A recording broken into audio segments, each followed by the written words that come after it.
If not, you never know when you're going to get a bad guest who, doesn't have anything to say, and you got to. So we want to get better about the cussing thing. Not saying that we're not gonna do it, because sometimes it just comes natural, but we try not to do it ourselves too. We are trying to get better at that part. I And feel like then Yogi's trying to get better. one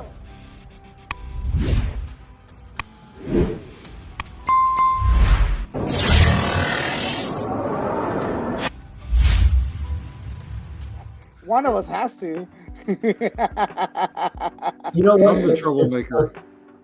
you all will, like, I don't know how long you guys been doing it, but you just will get better. That's one thing Yeah. I've learned.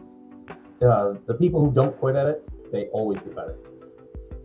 I have noticed some of our previous episodes, especially the first ones, we have improved both when it comes to conversation, when it comes to the the its, the whatevers, those things, the space holders, right?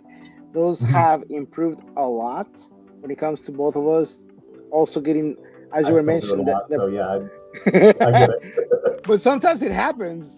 I did one by myself because Chris was out of town, and I kept on saying, I guess I got nervous, not knowing what to say, and I started repeating a lot of words. And it wasn't until I saw the video later on, and I was like, "What am I doing? Is this my first day?" It was I his can. first day. It's actually easier for me when I've got a co-host because I talk much more naturally. But now I'm doing them because my co-host, he had some medical things he had to take care of. The producer that I had, he's going through a divorce, so he's taking time away. So now it's all me again. So rather Oh, than keep things too structured, I've been doing like either like a morning walk and talk, or morning coffee. And what I got was a sound deck, soundboard, and I've got all these. can't hear him. Oh, you No, I can't? can't Okay. hear him on my end.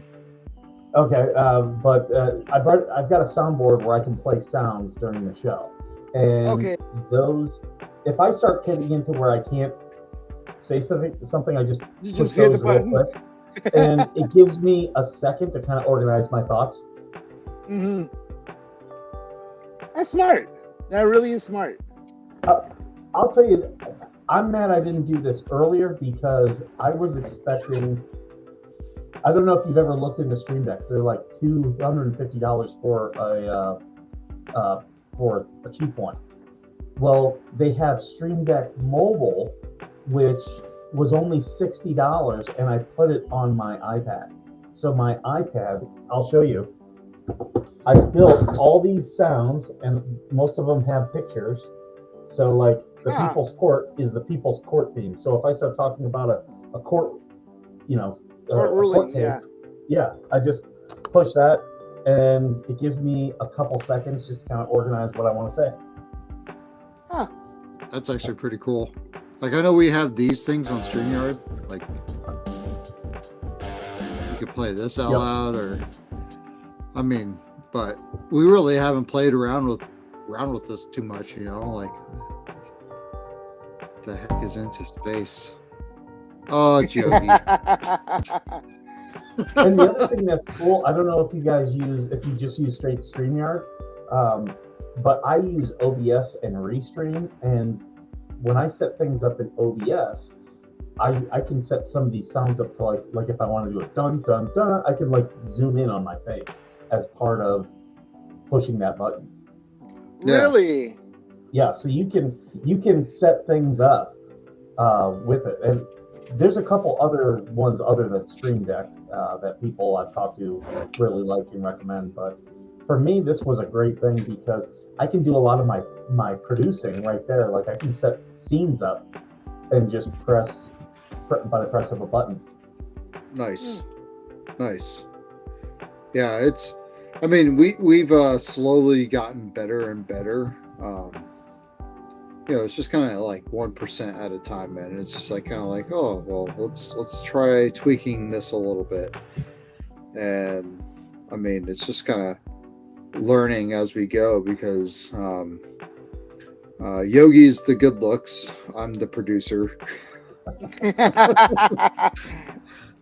So Notice how I don't I have do. to say anything. Yeah, I do all the video editing, all of the production, website design, website building.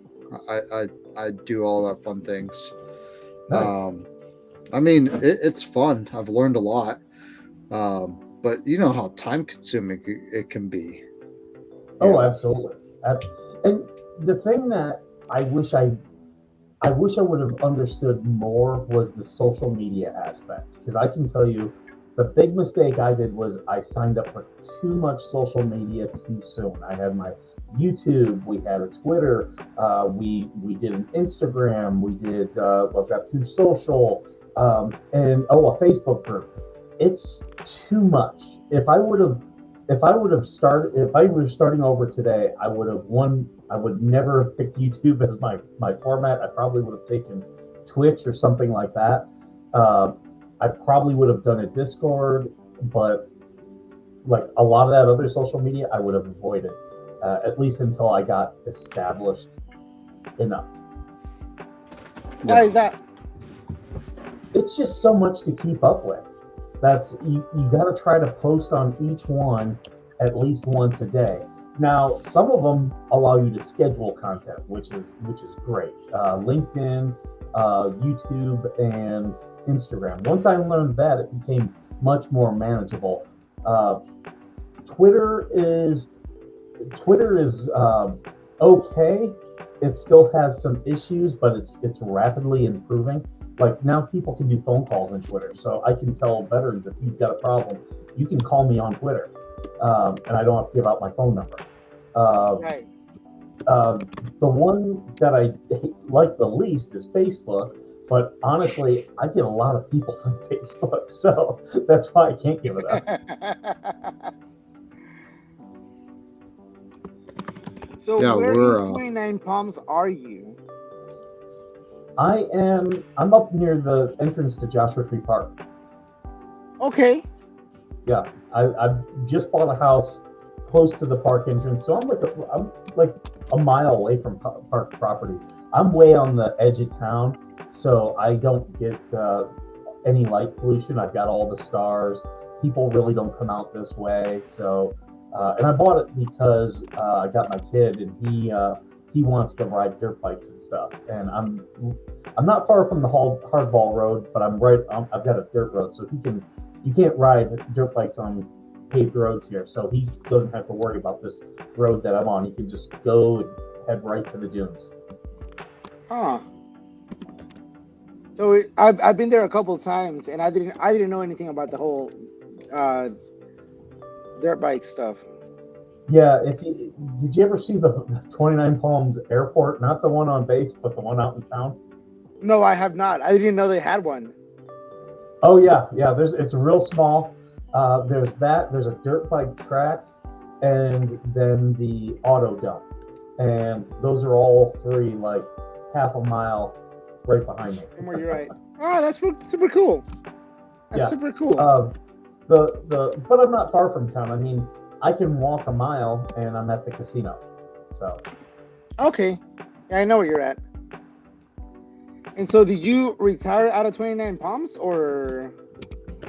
No, I actually, I'm still technically a reservist, IRR, but I just got out because I had PTSD that was not treated, and because of that I was angry. But the big reason I've got PTSD is I had a horrible divorce. I'm still dealing with it. In fact, I am right now under a temporary restraining order because my ex's boyfriend attacked me, and I got it all. I got it on dash cam.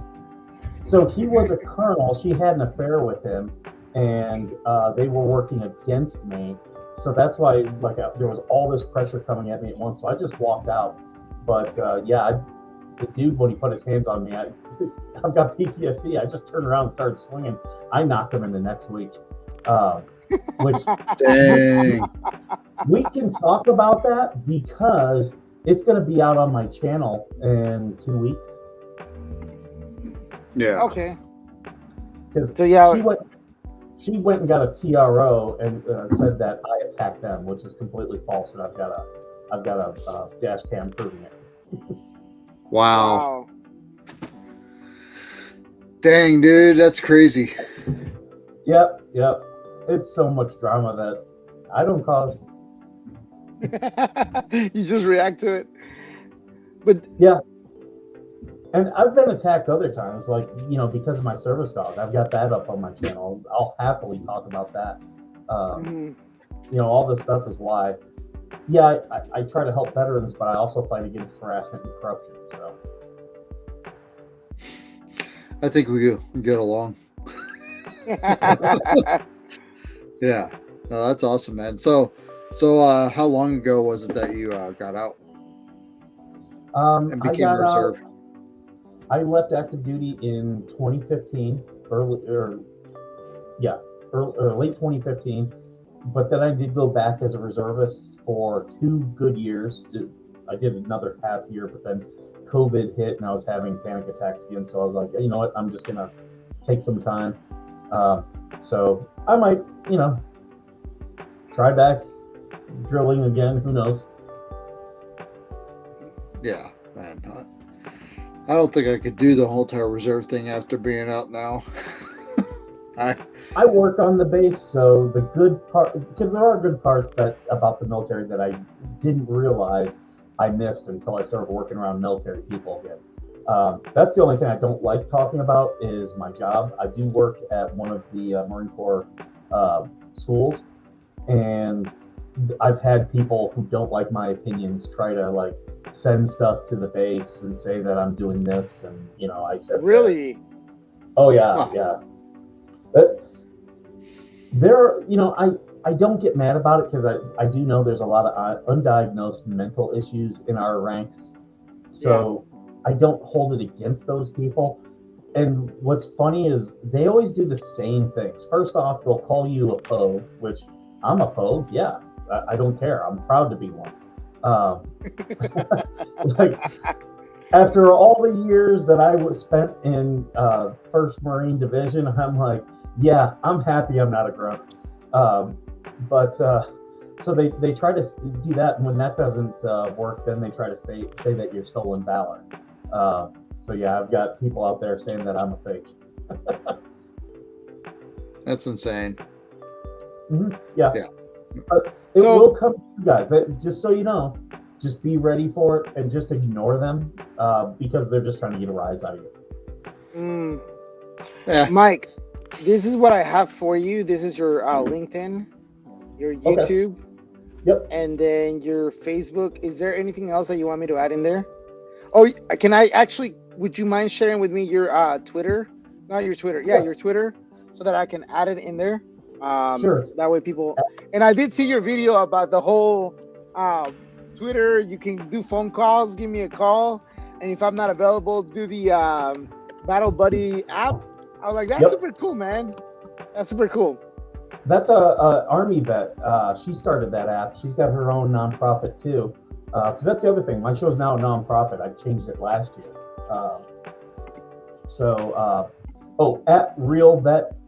At Real Vet Nation on Twitter. Let me put that. I keep losing Twitter accounts, but the good thing is every time they take one away from me, I come back and end up getting more followers faster because I've figured out how Twitter works. Really? That's funny. I've gotten banned at least 3 times. Really? So what do you attribute it to? I get mass reported by people. The